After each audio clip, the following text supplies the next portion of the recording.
this episode should have been called Why Daenerys Needs Tyrion. Immediately. But more of that in a bit. One of the first things I noticed was just how great some of these establishing shots looked because of the budget increase. And I'm not just talking about like the Titan of Bravos, also like the House of Black and White looked cool, some of the pyramids from Marine, and that castle by the beach where we saw Bronn. This episode opens up with my favorite character, although she technically didn't do much of anything. She did get to kill that pigeon though, which is a good thing. Yeah, it's a good thing, because I fucking hate pigeons. Nothing's worth anything to dead men. That's a good freaking quote. So this was not part of the books, but it fits the story that the show is telling, so I liked it. And when I saw this guy, I was like, holy shit, it's him! If I remember correctly, I think that in the books, the old man has like a worm in his eye or something, and Arya actually takes the worm and eats it. Now, the thing about Arya's training is that it's incredibly ideologically heavy, and you can see that from this episode when Jaqen H'ghar says, like, I am no one, and you should become exactly that, no one. So you renounce your identity and your ties and attachments that you have to people and the past to gain more power. At least in theory, that's the way that the training should work. If you're a faceless man, you basically have to become like a chameleon and wear different faces in order to blend in and get the jobs done. So we have the two sisters in the beginning, because it starts with Arya and then it jumps over to Sansa. Well, it's about Brienne, but it's Sansa Brienne related. And I have to admit, it's funny what this scene did to me, because when Sansa says, like, no, Brienne, I don't want you to, like, watch over me, you can just go and leave and do whatever you want to do. My first instinct was to say, girl, that is gonna come and bite you in the ass. As a viewer, I think it's very easy to just be incredibly critical about Sansa, but here's the thing. So she says no to Brienne, and I'm like, oh gosh, that was just a horrible mistake. But the thing is that as a viewer, I know Brienne. I know that Brienne has good intentions. Sansa doesn't. She doesn't know who this lady is. And I'm not saying that Littlefinger is the most trustworthy person ever, but at least she knows him. And Arya refused Brienne's help as well, so all I'm going to say is that I'm glad that Brienne knows where she's going. Gotta give credit to Brienne, though, because of that action scene that we got. Down, Podrick, down! And then she shattered a dude's blade. It just, like it was made out of glass or something. I am so glad that Jaime is going over to Dorne, because that means that for the rest of the season, I hope we are not going to have any more Cersei and Jaime bitching scenes. Because it's like, Cersei just talks down to him and is like, you're a horrible father. And I like that they address this, because Jaime finally says, if I had been a father, my kids would have fucking been killed. But then Cersei flips it, and she's like, yeah, I mean, Joffrey's gone. Marcella, by the looks of it, is going to be killed, or at least going to be tortured. That moment actually reminded me of the quote from Oberyn in Season 4 when he says, we don't hurt little girls in Dorne. And then Cersei replies by saying, all over the world they hurt little girls. So who was right and who was wrong? I guess we'll find out. We go to Dorne and we see Ilaria there with a new haircut, and we get introduced to Prince Doran, and we see both sides of the argument. Prince Doran is saying, no, I'm not going to let you hurt this little girl, you're overreacting. And then Ilaria says, well, if you don't let me do anything, I'm going to go get the Sand Snakes, and we're coming for those Lannisters' asses. And bringing it back to Cersei, the new small council, it's just like a shell of its former self, man. Without Varys, without Tyrion, without Littlefinger, it's just, no wonder Tywin's brother was like, I'm out.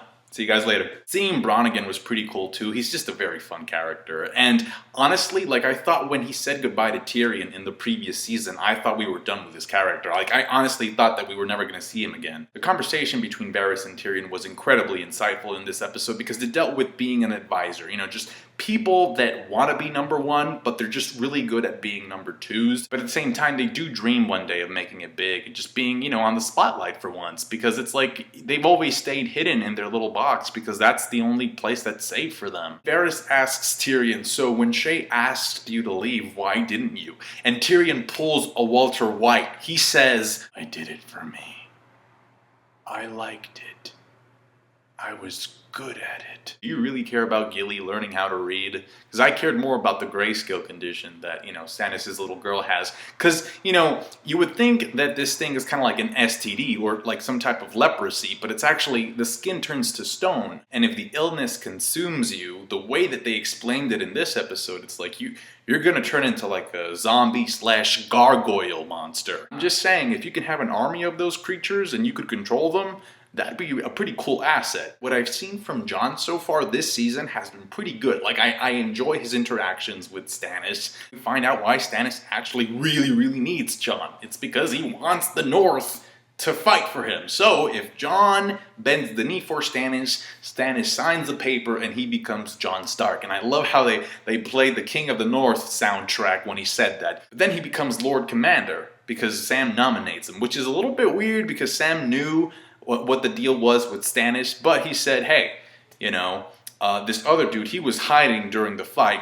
I found him hiding in a puddle of his own naked. I totally got that joke. It means that the guy was masturbating. We know where a lot of the Northerners stand, but has anybody like surveyed or polled the wildlings and say, hey, would you be willing to fight our wars as well? Now we gotta talk about Daenerys. Since when did the Mother of Dragons have the ability to turn everybody into a snake? Misa! Misa! I feel like every beginning of the season, the producers go over to Daenerys and they hand her a list. And they're like, so this is a list of all the fuck-ups you're gonna commit this season. And Dany's like, well, shit, I guess I might as well sign it. And she signs it off and it's like, shit, I have to commit fuck-up number 1. In episode 2. The problem here is that this guy is found guilty of killing a person who was found hiding in his own home, who was affiliated with the Sons of the Harpy. That dude is waiting for a fair trial and he gets killed. And then Daenerys is like, oh, you can't be doing that. Let me execute you publicly in front of the people that support me, that are basically the same type of people as you. What I found most interesting though is that she said the law is the law. And I'm thinking to myself, the law according to who? Like, you're talking like you had like Abraham Lincoln on speed dial. Like, did Benjamin Franklin, did Aristotle or Plato or Socrates pass you some notes? All I know is I would not like to be Dany right now. This shit is a fucking mess. Barristan was talking about the Mad King at first, and, you know, I think Dany, I don't know if she did this just because of this, but I do think that she is afraid of becoming her father. I think that she wanted to prove to Barristan, but more importantly, she wanted to prove to herself that she wouldn't be that ruthless against her enemies. Overall, I thought this episode was really good. The theme that I identified in most of these stories was the struggle to earn something. In a way, Arya earned the right to get into the House of Black and White. Dany is still struggling to earn the respect and trust of her people and her dragons because Drogon just flew on by. Jon Snow earned the title of Lord Commander in the Wall while at the same time having the potential of earning the right to become a Stark again and be King of the North. Brienne is struggling to earn Sansa's trust, and Jaime's kind of going on a journey to try and earn Cersei's trust and, I guess, love back by bringing home Myrcella. Those are my thoughts. Please tell me yours in the comment section so I can feature them like this. Like the review if you did, that really helps out, and subscribe to my channel for more Game of Thrones reviews. Catch you guys later.